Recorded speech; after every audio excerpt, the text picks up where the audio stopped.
नमस्कार दोस्तों, जय श्री राम। स्वागत है आप सभी का हमारे YouTube चैनल पे। आज हम बात करेंगे आखिर श्री कृष्ण और अर्जुन में क्यों हुआ था महायुद्ध। दोस्तों, कभी कभी बिना समझे की गई प्रतिक्रियाएं अपनों से ही युद्ध करने को विवश कर देती हैं। ऐसा ही एक युद्ध भगवान श्री कृष्ण और उनके परम शिष्य अर्जुन के बीच हुआ था। स्थिति बहुत ज्यादा गंभीर बन गई थी जब श्री कृष्ण और अर्जुन में ये महाभीषण युद्ध हुआ था। दोस्तों, कहानी को विस्तार से जानेंगे। आखिर किस बात को लेके, किस कारण श्री कृष्ण और अर्जुन में ये महायुद्ध हुआ था। उससे पहले अगर आप चैनल पे नए आए हैं तो कृपया करके चैनल को सब्सक्राइब कर लें ताकि ऐसे ही पौराणिक वीडियो आप तक सबसे पहले पहुँचे। चलिए कथा को विस्तार पूर्वक जानते हैं। आखिर क्यों हुआ था युद्ध श्री कृष्ण और अर्जुन में। दोस्तों, इस संदर्भ में एक कथा मिलती है। एक बार महर्षि गलाव जब प्रातः काल की बेला में सूर्य को अर्घ्य प्रदान कर रहे थे, तभी उनकी अंजलि में आकाश मार्ग से जाते हुए चित्रसेन गंधर्व की थूकी हुई पीक गिर गई। मुनि को इससे बड़ा क्रोध आया। वो उसे श्राप ही देना चाहते थे कि उन्हें अपने तपोनाश का ध्यान आ गया और वो रुक गए। उन्होंने जाकर भगवान श्री कृष्ण से प्रार्थना की। भगवान श्री कृष्ण ने मुनि की बात सुनकर तुरंत प्रतिज्ञा कर ली कि 24 घंटे के भीतर चित्रसेन का वध कर देंगे। ऋषि को अपनी प्रतिज्ञा के प्रति पूरी तरह संतुष्ट करने के लिए उन्होंने माता देवकी तथा महर्षि के चरणों की शपथ ले ली। गलाव जी अभी लौटे ही थे कि देवर्षि नारद बीड़ा बजाते हुए भगवान श्री कृष्ण के पास पहुंच गए। भगवान ने उनका स्वागत किया। शांत होने पर नारद जी ने कहा, प्रभु आप तो परमानंद कंद कहे जाते हैं। आपके दर्शन से लोग विषाद मुक्त हो जाते हैं, पर पता नहीं क्यों आज आपके मुख कमल पर विषाद की रेखा दिख रही है। इस पर श्याम सुंदर गलाव जी ने सारे प्रसंग को सुनकर अपनी प्रतिज्ञा सुनाई। भगवान की बात सुनकर नारद जी वहां से चलकर चित्रसेन के पास पहुँचे। चित्रसेन भी उनके चरणों में गिरे, अपनी कुंडली आदि लाकर ग्रह दशा पूछने लगे। नारद जी ने कहा, अरे तुम अब यह सब क्यों पूछ रहे हो? तुम्हारा अंतकाल निकट आ पहुंचा है। अपना कल्याण चाहते हो तो बस कुछ दान पुण्य कर लो। 24 घंटे के अंदर श्री कृष्ण ने तुम्हें मार डालने की प्रतिज्ञा कर ली है। मृत्यु के भय से घबराया चित्रसेन इधर उधर दौड़ने लगा। वह ब्रह्मधाम, शिवपुरी, इंद्र, यम, वरुण सभी लोकों में दौड़ता फिरा,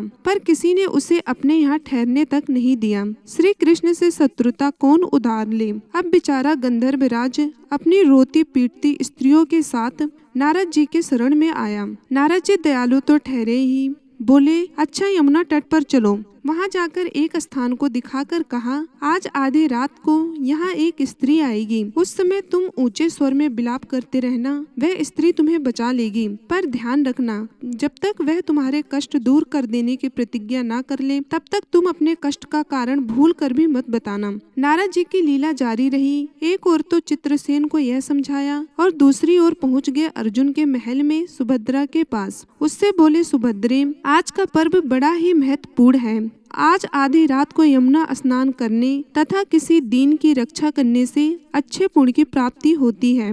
आधी रात को सुभद्रा अपनी एक दो सहेलियों के साथ यमुना स्नान को पहुंची। वहां उन्हें रोने की आवाज सुनाई पड़ी। नारद जी ने दीनोद्धार का महत्व बतला ही रखा था। सुभद्रा ने सोचा, चलो अच्छे पुण्य लूट ही लूं। वह तुरंत उधर गई तो चित्रसेन रोता मिला। उन्होंने लाख पूछा, पर चित्रसेन ने उनको बोला कि जब तक आप प्रतिज्ञा नहीं लेंगी तब तक मैं आपको नहीं बताऊंगा। अंत में इनके प्रतिज्ञाबद्ध होने पर उसने स्थिति स्पष्ट की।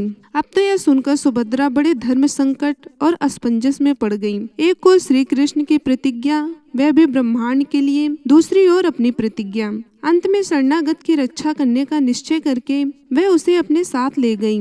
घर जाकर उन्होंने सारी परिस्थिति अर्जुन के सामने रखी। और दोस्तों, अर्जुन का चित्रसेन मित्र भी था। अर्जुन ने सुभद्रा को सांत्वना दी और कहा कि तुम्हारी प्रतिज्ञा पूरी होगी। नारद जी ने इधर जब यह सब ठीक कर लिया तब द्वारका पहुँचे और श्री कृष्ण से कहा कि हे महाराज, अर्जुन ने चित्रसेन को आश्रय दे रखा है, इसलिए आप सोच विचार कर ही युद्ध के लिए जाएं। भगवान ने कहा, नारद जी, एक बार आप मेरी ओर से अर्जुन को समझा दीजिए और उनसे बोलिए कि वो चित्रसेन को लौटा दें। अब देवर्षि पुनः दौड़े हुए द्वारका से इंद्रप्रस्थ पहुँचे। अर्जुन ने सब सुनकर साफ कह दिया कि यद्यपि मैं सब प्रकार से श्री कृष्ण की ही शरण में हूँ और मेरे पास केवल उन्हीं का बल है, तथापि अब तो उनके दिए हुए उपदेश क्षत्रिय धर्म से कभी विमुख न होने की बात पर ही दृढ़ है। मैं उनके बल पर ही अपनी प्रतिज्ञा की रक्षा करूंगा। प्रतिज्ञा छोड़ने में तो वो भी सामर्थ है।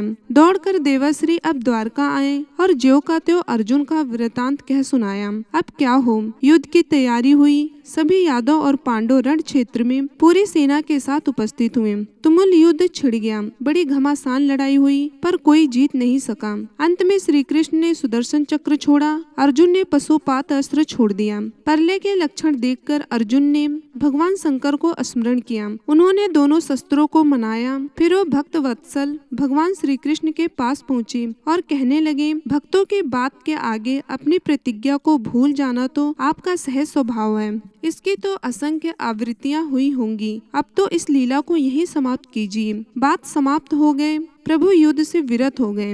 अर्जुन को गले लगाकर उन्होंने युद्ध श्रम से मुक्त किया। चित्रसेन को अभय किया। सब लोग धन्य धन्य कह उठे, पर गलाव को यह बात अच्छी नहीं लगी। उन्होंने कहा, यह तो अच्छा मजाक रहा। स्वच्छ हृदय के ऋषि बोल उठे, लो मैं अपनी शक्ति प्रकट करता हूँ। मैं कृष्ण, अर्जुन, सुभद्रा समेत चित्रसेन को जला डालता हूँ। पर बेचारे साधु ने ज्यों ही जल हाथ में लिया, सुभद्रा बोल उठी, मैं यदि कृष्ण की भक्त हूँ और अर्जुन के प्रति मेरा प्रतिवृत्ति पूर्ण हो तो यह जल ऋषि के हाथ से पृथ्वी पर ना गिरे। ऐसा ही हुआ।